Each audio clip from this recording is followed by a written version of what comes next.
রাজনীতি নেতারা থাকবেন আর ধর্ম নিয়ে রাজনীতি বন্ধ হবে, এটা হয় নাকি?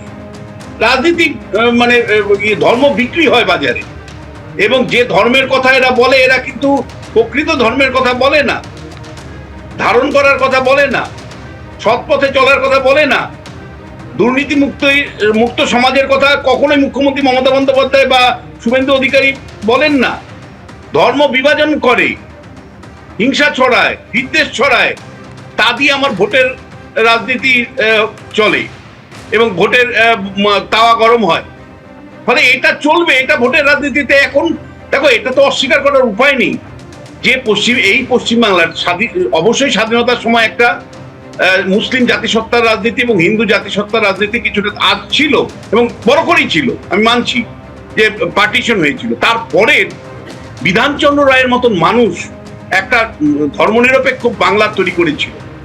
তার পরবর্তী পর্যায়ে আমরা নানা আন্দোলন দেখেছি, বামপন্থীদের আন্দোলন, অতি বামপন্থীদের আন্দোলন দেখেছি, কিন্তু যতদিন পর্যন্ত বামপন্থীরা ছিল খুল্লা ধর্মের ব্যবহার হয়নি।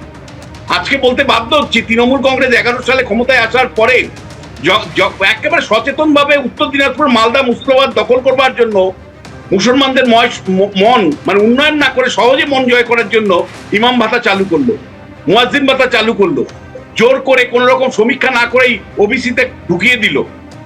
একেবারে আইডেন্টিটি পলিটিক্সকে ধরে ধরে মমতা বন্দ্যোপাধ্যায় মুসলমান তোষণ করলো, এবং তার বিকল্প হিসাবে 2016 সালে একতরফা ভাবে আমি দেখলাম মুসলমান তোষণের বিরুদ্ধে বিজেপির রাজনীতি শুরু হলো, হিন্দুদেরকে সঙ্গে নিয়ে রাজনীতি। এই যে হিন্দু মুসলমানের রাজনীতি মুখে বলবে না, কিন্তু মুখে অনেক ভালো ভালো কথা মাঝে মাঝে বলে, কিন্তু আসলে গ্রাউন্ড লেভেলে কিন্তু শুধু হিন্দু মুসলমানের বিভাজনের রাজনীতি চলছে। তোমাকে আমি বলছি, এটা কিছুটা আমাদেরও কিন্তু বুঝতে হবে, সাধারণ মানুষদেরও কিন্তু বুঝতে হবে। কয়েকটা তো নির্বাচন আপনারা দেখলেন, সেই নির্বাচনেতে আপনার রুটি রোজগারের জায়গাটা কতটুকু আলোচিত হয়েছে। শেষ পর্যন্ত হিন্দু মুসলমানের রাজনীতি আলোচনা হচ্ছে বারবার। আর নতুন করে এখন হুমায়ুন কবির থেকে শুরু করে একের পর এক নেতা মুসলিম জাতিসত্তার রাজনীতি আনছেন, এবং আনাটা খুব অস্বাভাবিক কি তুমি আমায় বলো? যা যদি হিন্দুদের জন্য বিজেপি দল তৈরি হয়, যদি হিন্দুদের নাম করে হিন্দুদেরকে ভোট নিশ্চিত করবার জন্য একের পর এক মমতা বন্দ্যোপাধ্যায় সরকারি টাকায় মন্দির তৈরি করে, তাহলে হুমায়ুনরা তো বলবেনই যে আমরা মুসলমান জাতিসত্তার জায়গা থেকে রাজনীতি করি। বিজেপি যদি হিন্দুদের জন্য রাজনৈতিক দল তৈরি করতে পারে, ক্ষমতা শাসন করতে পারে হিন্দুদের নাম করে বা হিন্দুদের নিয়ে, তাহলে আমরা মুসলমানদেরকে নিয়ে রাজনীতি করব, যেমনটা একসময় মুসলিম লীগ করেছে। ফলে সেই রকম একটা পরিস্থিতি সাধারণ মানুষকে কতটুকু প্রভাব, মানে সাধারণ মানুষ কতটুকু ইস্যু এবং আইডিওলজির ভিত্তিতে চলবে, আমার কিন্তু খুব ডাউট আছে। নির্বাচনী প্রচার ইতিমধ্যেই শুরু হয়ে গেছে। তোমরা বারবার বলছিলেন যে এখনই যদি এত ধর্ম হয় তাহলে নির্বাচনের সময় কি হবে? না, এটাই নির্বাচনী প্রচার চলছে। নির্বাচনী প্রচারের মধ্যে হিন্দু মুসলমানের রাজনীতি ঢুকে গেছে প্রধান দুটো দলের পাশাপাশি। বিশ্বনাথদা বলছেন হিন্দু মুসলমানের রাজনীতি ঢুকে গেছে, কিন্তু দেখুন এই বাংলায় মানে এরকমও তো বাংলার মানুষরা বলতেন অনেক সময় যে সব গোবলা হয়, পশ্চিমবঙ্গের রাজনীতিটা অন্যরকম। কিন্তু আদৌ কি এই 2026-এ দাঁড়িয়ে এই গর্বের জায়গাটা রয়েছে? আলোচনায় আসার আগে দেখুন এক এক করে আপনাদের সামনে তুলে ধরছিলাম পরপর ছবি। এবার নদিয়ার ফুলিয়ায় রামায়ণের রচয়িতা কৃত্তিবাস ওঝার মূর্তি উন্মোচন করলেন শুভেন্দু অধিকারী, সেই ছবিটা রাখবার। অন্যদিকে আজকে বেলডাঙ্গায় প্রস্তাবিত বাবরি মসজিদের জমির সয়েল টেস্টও শুরু হয়েছে। আর এই বাবরি মসজিদের জমি থেকে 90 কিলোমিটার দূরে নদিয়ার শান্তিপুরে গড়ে উঠছে অযোধ্যার ধাঁচের রাম মন্দির। অর্থাৎ ভোট যত এগিয়ে আসছে ততই একে অপরের বিরুদ্ধে ধর্ম নিয়ে রাজনীতির অভিযোগ তুলছে শাসক ও বিরোধী। 26-এর বিধানসভা ভোটের কয়েক মাস আগে জোরালো হয়ে উঠছে একটাই ইস্যু, ধর্ম। মুখে মুখে ফিরছে হিন্দু মুসলমান, বাবরি মসজিদ, রাম মন্দির, দুর্গাঙ্গন, মহাকাল মন্দির। এই প্রেক্ষাপটে রবিবার নদিয়ার ফুলিয়ায় রামায়ণের রচয়িতা কৃত্তিবাস ওঝার মূর্তি উন্মোচন করলেন শুভেন্দু অধিকারী।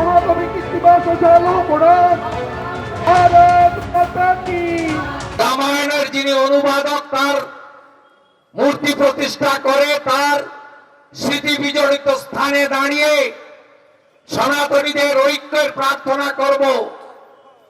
এই তোষণের রাজনীতি থেকে বাংলাকে বাঁচানোর শপথ নিতে বলবো।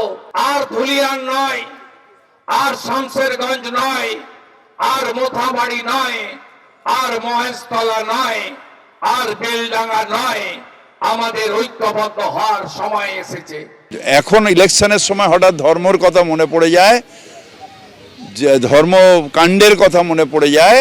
তারা ধার্মিক নয়, তারা হলো ধান্দাবাজ। অন্যদিকে রবিবার বেলডাঙ্গায় প্রস্তাবিত বাবরি মসজিদের জমির সয়েল টেস্ট শুরু হলো। এই বাবরি মসজিদের জমি থেকে 90 কিলোমিটার দূরে নদিয়ার শান্তিপুরে গড়ে উঠছে অযোধ্যার ধাঁচের রাম মন্দির। শ্রী কৃত্তিবাস রাম মন্দির ট্রাস্টের উদ্যোগে এই প্রকল্পের ভিত্তিপ্রস্তর স্থাপন করা হবে আগামী 2-1 মাসের মধ্যে। তবে ট্রাস্টের সম্পাদকের দাবি, এটি কোনো রাজনৈতিক উদ্যোগ নয়। শান্তিপুরের সংস্কৃতি, শান্তিপুরের কৃষ্টি ঠিক যেভাবে প্রাচীন যুগে ছিল ঠিক সেইভাবে। ভোট যত এগিয়ে আসছে ততই একে অপরের বিরুদ্ধে ধর্ম নিয়ে রাজনীতির অভিযোগ তুলছে শাসক ও বিরোধী। মমতা ব্যানার্জিকে আপনারা বাদ দিচ্ছেন কেন? এই মমতা ব্যানার্জি হিন্দুত্ব শোষণ করছেন। হঠাৎ ইলেকশনের সময় ধর্মীয় মেরুকরণ বাংলার মানুষকে বোকা বানানো যায় না। বিজেপির যারা হয়ে ভোট কাটার মেশিনারি তৈরি করছেন তাদের 126 জনকে যে মেরে দিয়েছে যে দল, সেই দলকে বাংলার মানুষ ক্ষমা করতে পারে না। শুক্রবার ছিল নেতাজি সুভাষচন্দ্র বসুর জন্মজয়ন্তী। তিনি বলতেন, ধর্মের নামে যদি একতার চেষ্টা করো তবে ধর্মের নামে বিভেদ ডেকে আনাও হবে সহজ।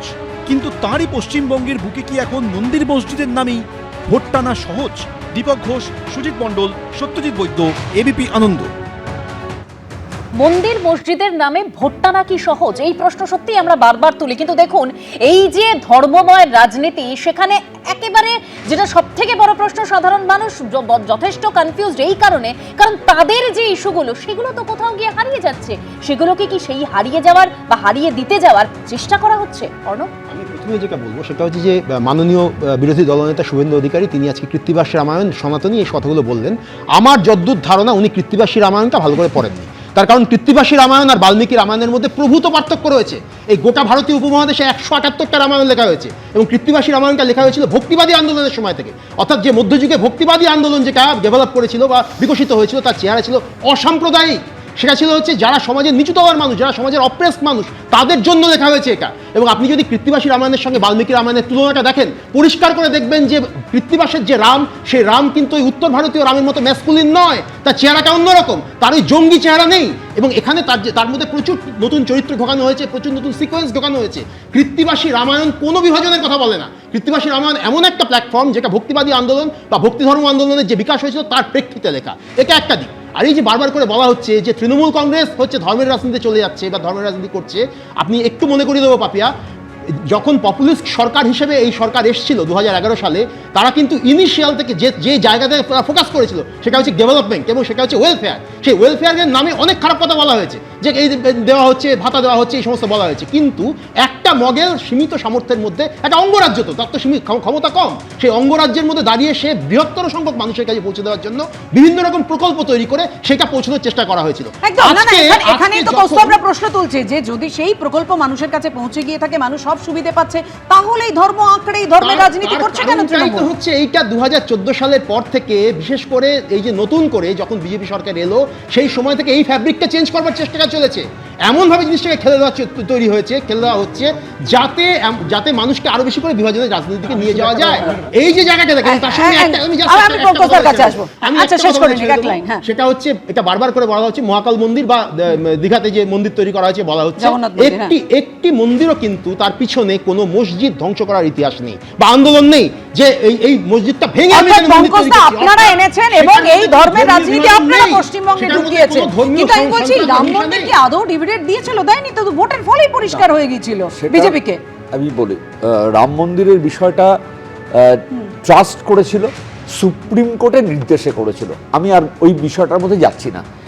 কৌস্তব যেটা বলেছিল যে অমর্ত্য সেন আমাদের পক্ষে কথা বলেছিল, অমর্ত্য সেন তার জীবনযাত্রার অর্থনীতি তাতে পরিষ্কার বলেছে চীন এবং রাশিয়ার তার ক্ষুধা এবং জীবনযাত্রার ইতিহাস খুব একটা সুখকর নয়, এটা বলে রাখি।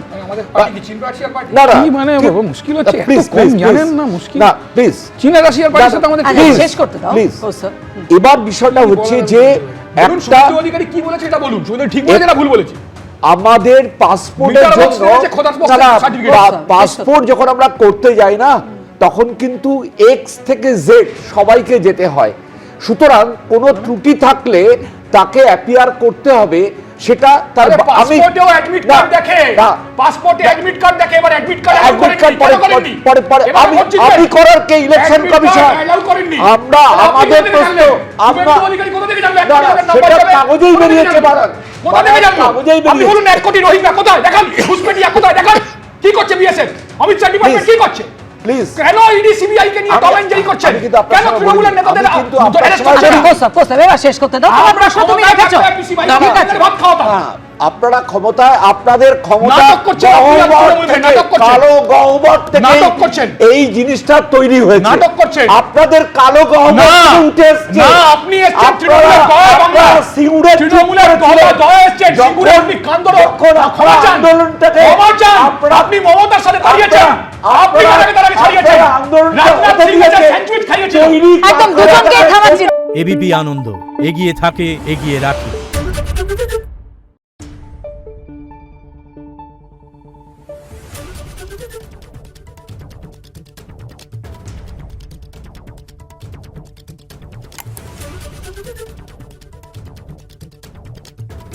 Thank you.